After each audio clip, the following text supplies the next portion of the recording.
Kombo na Yesu ezali monene.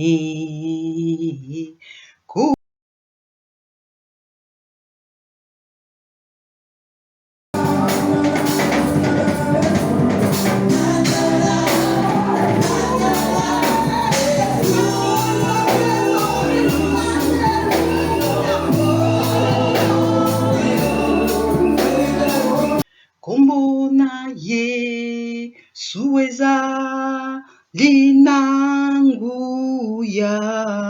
ekopesa lobiko, ekopesa esengo, ekopesa kimia mapamboli. Ngai na botina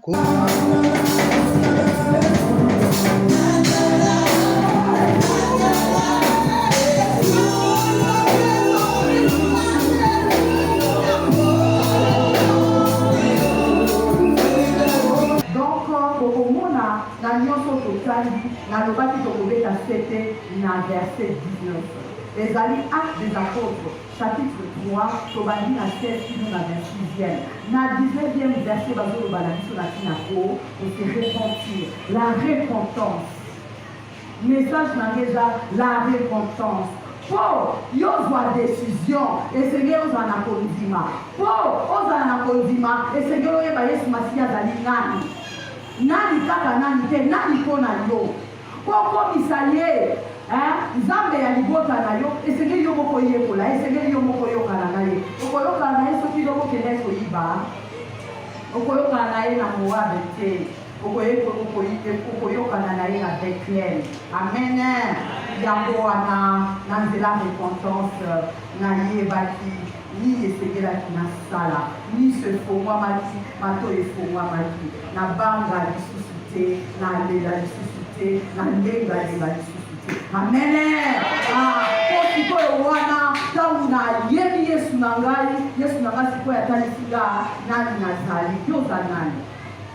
est-ce oyebi identité na yo à suivre tozongi na oyo ozaba permettre tobongisa tokabola na mokolo na lelo donc balobi na biso po ete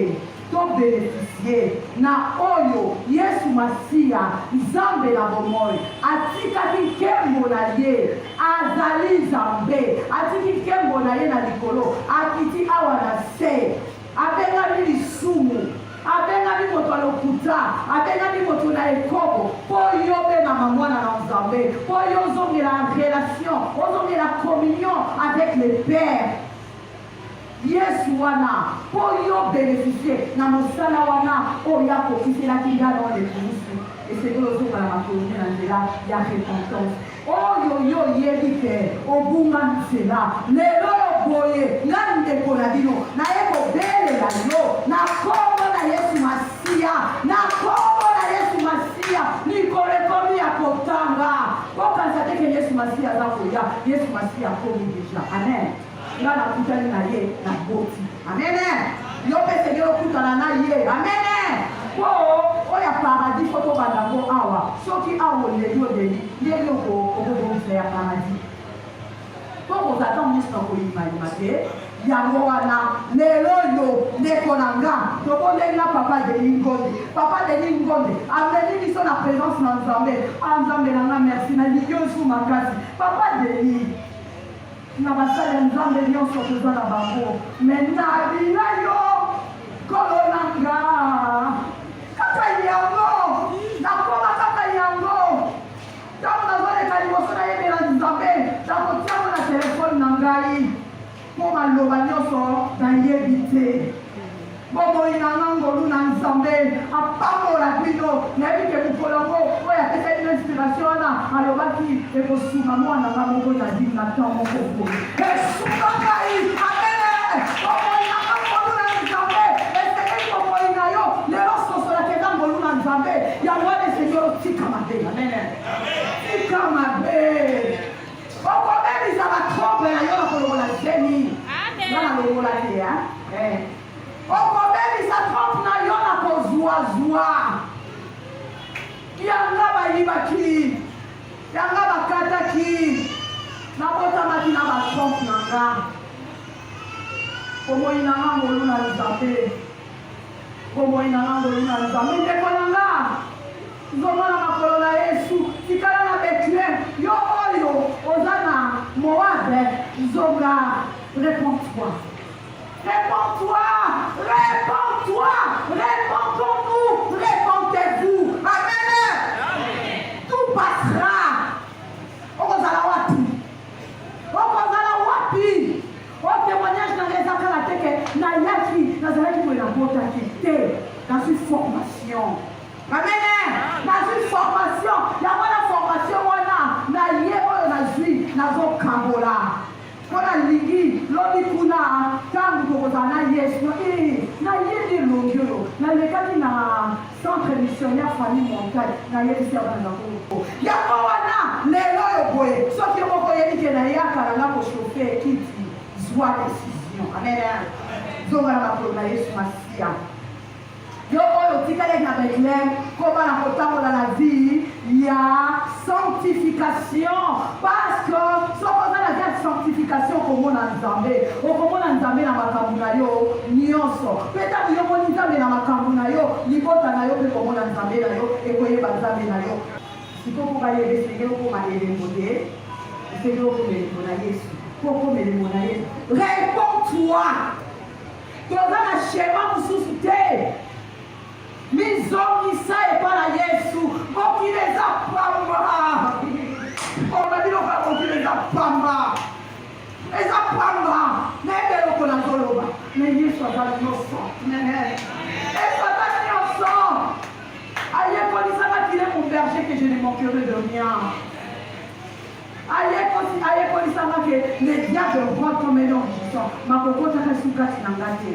ko akomona keloko na Yesu kati na ngai te akomona kaso elemone ya kiduma kati na ngai te ya lokuta kati na ngai te ya moyini kati na ngai te ya kotonga kati na ngai te ya mpozomo kati na ngai te na ngai ya ye lisusu te akibaki kaka sikolo na nga arekikerema alleluya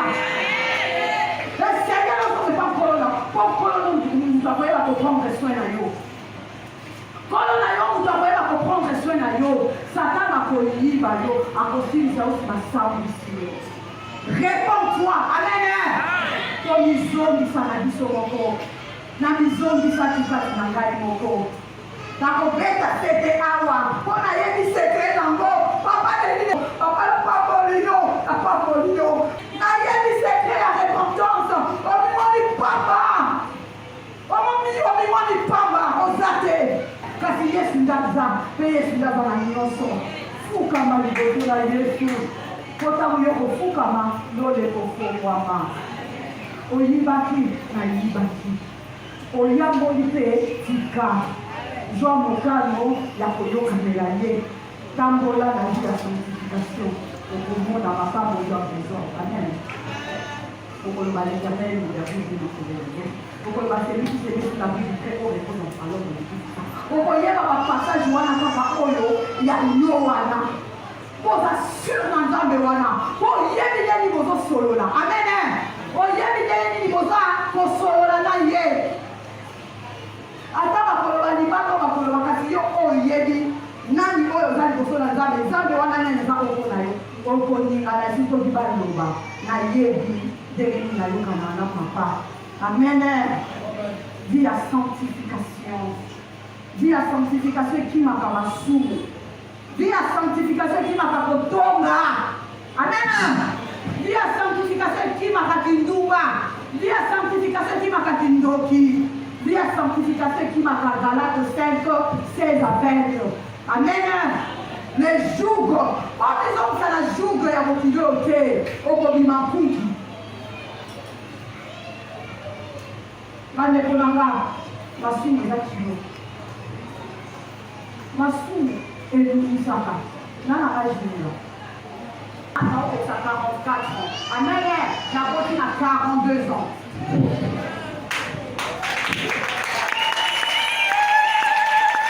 nabingayo yekinanga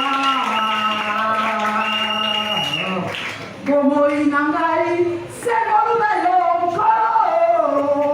papa maloba nyonso nayebaka te yo te okufelaki ngai nago